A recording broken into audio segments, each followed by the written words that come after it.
in the office, and in fact Network 18 reviews the actions, the reforms as well as the decisions made in this past year. Let's cut across to Suresh Prabhu, the Union Minister of Railway, speaking at the Network 18 event, Modi Sarkar Year 1 Dialogues.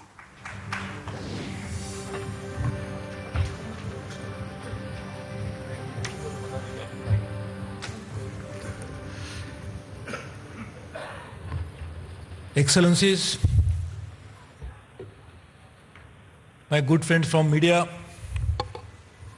and all my other distinguished friends.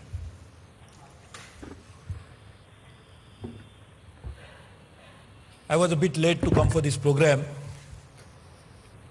because, as you know, there is agitation going on which has blocked all the movement of our trains. So what I was doing there for a few minutes to remove the roadblock, I think that's what we have been doing for the last 1 year in this government, to remove various blocks, various impediments in the movement, and then to make sure that when they are removed, then we can move faster at a speed that you contemplate that we must have. And that's why I seek your apologies. And I thank the group, which is, I don't know how to call the group because there's so many channels and so many multimedia platforms, but a group which is really spearheading the campaign for positivity. And I really appreciate it because, as you know, even doctors will tell you that the best of medicines won't work if the body doesn't want to think that he's going to get better. So if you do not bring in the element of positivity into the entire atmosphere, however may be the prescription, whatever may be the solution that we may bring about, will not get as good a response that we would have got otherwise. So thank you very much for that as well. My friends have told me to speak about economy, global economy, and then coming back to railways and all other things. So it's a difficult challenge to talk about all of that. But let me tell you that probably looking at global economy as a whole, we are in one of the best possible situations today in the country. My good friend Raghavan will tell you that if you want to draw a horoscope, then if it is all the stars are in the right house, then we should make the best use of that time. Because that time you go and propose, you will probably get married. You do some business at that time, it will definitely happen. Or if the stars are not in right place, even the proposition might result into something else for you. So therefore, this is the best time for India, and we should try to make the best of it. Why is it the best time? The largest economy of the world, which is really suffering, and we thought it is already on the verge of recovery till we got the last quarter results. US growing at more than 1%, 2% is a significant one, because that itself adds to huge global output because it's the largest economy. But they are actually not growing as strong as they should be. China, the second largest economy, which is slowing down, may be good for them because there is an overcapacity, there is overinvestment, there is a huge exposure of the state banking system to state-created assets. To finance the state-created assets, there has been a depressed interest rate deliberately provided to the household savers, and as you know, the China's saving rate is as high as 50%. To finance it, that's why the Chinese citizens are now trying to find out a way out and try to use grey banking. That is thriving. The housing bubble which was created by the fact that there was a overcapacity, people wanted to buy housing. So China is slowing down and may be good for them. Third largest economy, Japan, which seems to be, as we thought, people talk about Modinomics, the Japanese will talk about Abenomics, and you're actually working in the right way, the three arrows, but sometimes I think arrows are missing some target in a week, and the Japanese economy is also not growing. After a little bit of some spurt, it is also slowing down.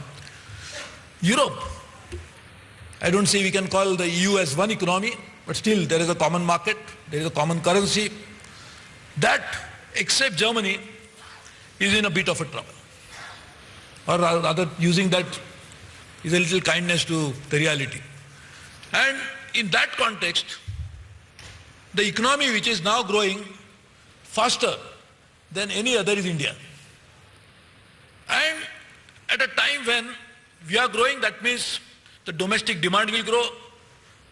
And if the demand grows, obviously there has to be a supply that has to be created to do that. That's why we need investment. And to make those investments, there will be a possibility of availability of a global capital of unmanageable proportion, unimaginable proportion. Why? Because all the economies which are slowing down have also got capacity to invest. Japan has a very high public debt to GDP ratio, very high, 200% plus. But Japan has domestic savings as well as Japan has a pension rate, huge pension savings. Japanese companies had probably at given point of time, as the economists estimated, probably something like 40% of the GDP where they were holding as cash. So Japanese have the capacity to invest. China has a foreign exchange reserves, they could invest. US, of course, is a net debtor, but still has a capacity, the corporate world has a capacity, the European companies, so they will be looking out for investments into the markets like India, which is going to grow. And at a time when India needs also to supplement a domestic saving which had fallen over a period of time to actually make this thing happen. So India is now poised in a very favorable situation to take advantage of the global scenario. I was saying all the time that we were hit by headwinds for too long because the global currents were hitting us not so well. But now there is a tailwind and we could really benefit from it provided we put everything in order. To put that in order, last 1 year, our government worked on quite a few things. I was saying there was the first problem was to bring in this positivity. Everybody, few months ago, a year ago, if you hear anybody, they're all saying that we don't want to invest, we don't want to do anything because nothing is going to happen, and if anything is going to happen, that will happen the wrong way. And that was the reality, perception, and people were swayed by that. To change that was not easy. So when people expect us to do better and we would want to do better, you must understand from where we started. And therefore, at a given situation, a Prime Minister decided to focus not on something which is just trying to create headlines, but this. And therefore the bank system was exposed, and therefore the equity of the promoters, which in turn was anyway part of a debt taken from somebody else, and the debt, which is the banking system exposure, was completely in mess. So Prime Minister himself presided over meetings and tried to untangle this situation. And it has happened in a significant way. The second challenge was a huge current account deficit. Now, the current account deficit was putting so much of pressure on so many other sectors. Thankfully, that has eased down, also because of some of the global trend, but also because of domestic action. Thirdly, there was a huge fiscal deficit. And the fiscal deficit was also putting serious challenges. We have actually tried to abate it at a time when we are given more than half of the divisible pool to the states. This is unprecedented. That the first time in India, of the divisible pool of the taxation that we have in the country, more than half, almost 53% has gone to the states. So the center is left only with 47%, and despite that, we have been able to manage the fiscal deficit. And that is something which is, in my opinion, one of the great macroeconomic management success. And therefore we did that. We also trying to now work on trade deficit, which in turn goes into the revenue deficit anyway. And therefore, if you work on all this, the macroeconomic management of the economy, once it improves, you could see a significant improvement on the ground that we all talk about. Ground पे क्या होगा, जमीन पे नहीं दिखाई दे रहा है. तो कुछ लोगों को जमीन ही दिखाई देती है और कुछ लोगों को जमीन पे कुछ दिखाई नहीं दे रहा है. तो to make that happen, we had to work on many issues. So we worked on macroeconomic management, but also on sectors. We work on quite a few sectors, which is energy, which is infrastructure. Of course, energy is part of infrastructure, but roads, railways, just talk about railways. Because it should not happen that I come and talk about everything else but railways. So railways, we decided to invest $140 billion, which is unprecedented. And to make that, we have realized that resources are limited. So we decided to make extra budget resources available on such terms which are most favorable to us, and to create that infrastructure which in turn will spur growth in the economy. No economy can survive unless we make investment in infrastructure today. And those infrastructure decisions, making infrastructure decisions, investment decisions today, will see a benefit later. But those decisions made today is securing of tomorrow's future. That's what we did. And we also worked on quite a few things. Our bureaucracy, for obvious reason, was very demotivated. Prime Minister led from the front, infused confidence in them, and tried to work on this. So this is a great year for India in which these larger issues were properly dealt with. Along with that, we came out with the programs which have, some of them have already benefited the society. For example, just talking about, I don't want to talk about all the programs because I don't think you can run this channel for one more year on this program, right? Because for me to tell you about all the achievement of 1 year, it will take 1 year. So I don't want to take that much time. But I will tell you in brief about, so what we did was, besides sectors, besides this, some of the programs that we are working on are already shown results. Something I would say unbelievable, incredible, and that is Jan Dhan Yojana. Prime Minister announced it on 15th of August from the Red Fort. And how much time you take from traveling from Red Fort to come to Rajghat? That much time, he actually completed that announcement and implemented it. From 15th August, from Red Fort to 26th January to the Rajghat, to India Gate. In that period, virtually, this is completely implemented, and we have been able to now bring each and every family into the banking fold. Globally, this is the record anybody has achieved. Because as we have a financial inclusion as our ambition and mission, so as the world has this ambition. And we have helped the world, because by bringing so many families into the banking fold, the global targets will be achieved very fast. And therefore, that could happen, and that's really a miracle. That shows 2-3 things. One, the commitment of this government to achieve something which is doable in short time, in the shortest possible time. Second, it couldn't have been possible unless there was a leadership of a Prime Minister and a Finance Minister to make this happen. Third, it was still not possible if there was not a teamwork of the entire banking system working along with the state governments to make this happen. So we could do this, and now you can imagine it is not just a certificate. It is not just a number of a bank account, but it is something more than that, because now people will be able to be using this instrument for so many things. People will not be able to only use it, but the government also will be able to do cash transfer there. The bank account operation will actually in the long run arrest this menace of parallel economy. The black money that we keep talking about, when the entire system, what is black money? Of course, so many transactions pass through banking system also may not be accounted for. But their proportion is far less than the transactions which do not pass through banking account at all. And therefore, putting banking system in place in this particular manner ensures that in future we'll be able to work on so many things. Prime Minister launched a social security program for those who never could imagine that they will get a pension in life. I was also telling that day somebody that those section of society never had pension, but they had something else which others didn't have. They had tension. So some others could get pension like the government employees, but this large number of people had nothing, and therefore the government decided, the Prime Minister decided to launch this program, and now in the first few weeks, probably more than, I could be wrong in numbers because the number is constantly growing, but definitely more than 6-7 crore people have already taken this policy. And therefore this is a great achievement that the government has been able to do along with the insurance program and others. Agriculture, which is one of the key challenges of the country, not just us, in many areas. One is the macro issue. The share of agriculture is constantly going down as a percentage of GDP. That is obvious and that is logical also, because the agriculture cannot grow at the same rate as the services could grow. And if the services are 60% of the GDP, obviously your share of agriculture will go down. But it has a lot of social implications. What are the social implications? That still 2/3 of the people are dependent on agriculture and allied activities, like animal husbandry, like poultry, like dairying and others. Now, many of them feel, as per the National Sample Survey report, that they want to quit farming.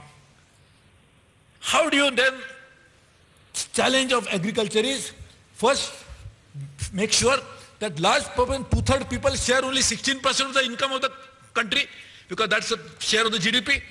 Then obviously, that is the root cause of poverty. So we have to do many things, amongst which one, make sure that the people will be able to migrate from agriculture, and the exit route is not just hanging themselves, but exit route should be some profitable enterprise. And therefore we have launched a major program for skill development. Skill development will enable the farmers to migrate from farm, not just to factories, that I'll come little later, but also to something better, like doing on their own some enterprise, and that could be really a game changer. China is always created with large enterprises. Some of the companies are one of the largest in the world, Fortune 500 companies.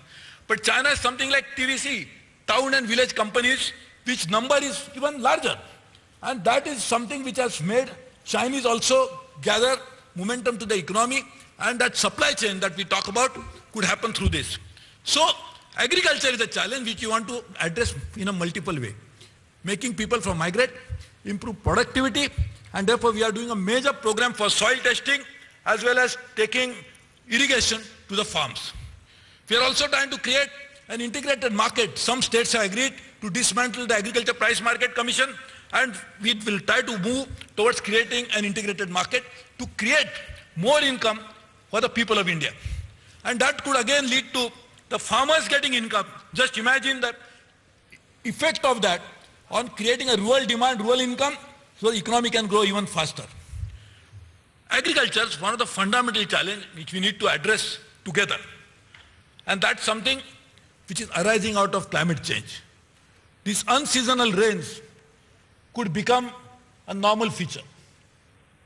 This is what something with the United Nations Fundamental Convention of Climate Change thought about. Then they set up the committee of experts, which used to be chaired by Dr. Pachori.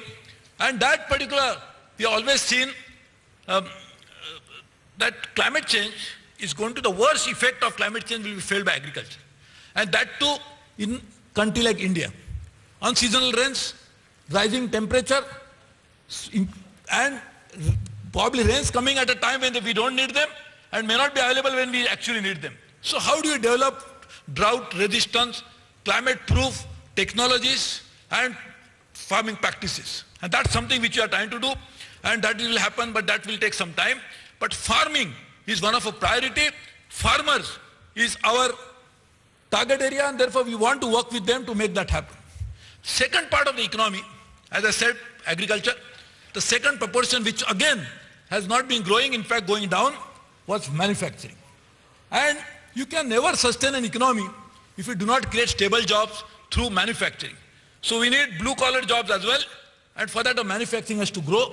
And for manufacturing to grow, we could not have made it happen without a campaign which our Prime Minister started, which is the title of your today's program, Make in India. And Make in India is not just make something in India. Make in India is a campaign for make tomorrow's India. It is not just make in India. It is make tomorrow's India by making sure that rather than becoming a country which is supporting the other economies by importing as much as possible. We are the largest importers of ammunition. The Prime Minister decided that we'll start manufacturing those in India. We are the largest importer of electronic goods. That itself is going to put so much of pressure on the tomorrow's current account. So therefore to make those things in India and to promote some of these ideas. So Make in India is a huge opportunity to create jobs, to create tomorrow's future and transform India in a complete way. I would not even compare ourselves with China, which is to be called as a workshop of the world. I think we should position ourselves not as just a low-end manufacturing, but something else, and that is what needs detailed planning, which is already underway. In fact, to some extent, it has already been completed. But to make that happen, we need infrastructure, like ports, like roads, like railways, like seaport, like airports, and all of that is also the focus area of investment. While we do all this, we also needed to make sure that India's services sector grew. Among the services, the largest proportion that India could really benefit from is tourism. India again has a very dubious distinction. The more Indians travel abroad than foreigners visiting India. So again, we have got a very good distinction. So tourism and travel industry should always give awards to India because we promote that business. But we should try to get tourists in India. For that, it couldn't have been possible unless we invest into infrastructure, etc., but also something more. And that's why we started Swachh Bharat Abhiyan. Swachh Bharat Abhiyan has not only the ability to attract tourists, but also reduce the cost of public expenditure on healthcare. Healthcare will improve, the productivity of people will improve, the economy will improve. India's image globally as well as within the country will change, and women don't have to do the type of job that they keep doing all the time in rural areas if we can actually make Swachh Bharat a reality. It is going to take 1 year to complete Swachh Bharat. I think we are kidding with ourselves. Even I was talking to Singaporeans. I'm sure Mr. Raghavan must have gone to Singapore many times. How clean Singapore was 30, 40 years ago. And what is Singapore today? Do you mean Singapore could do it in 1 year, 1 month? Somebody say, why not 1 day? I really appreciate him. I think we can, if somebody wants to do something like this, we'll make him in charge of the Swachh Bharat campaign. But to make this happen, we really need time. We are investing our energies. And this is a long-term effort, long-haul issue. We are working on that. But just imagine our government is trying to do everything possible which is going to benefit to the people in short term, because that is something doable in short term. But not ignoring the medium term and the long-term interest of India, and therefore trying to invest energy, resources, political capital, financial capital into doing something like this.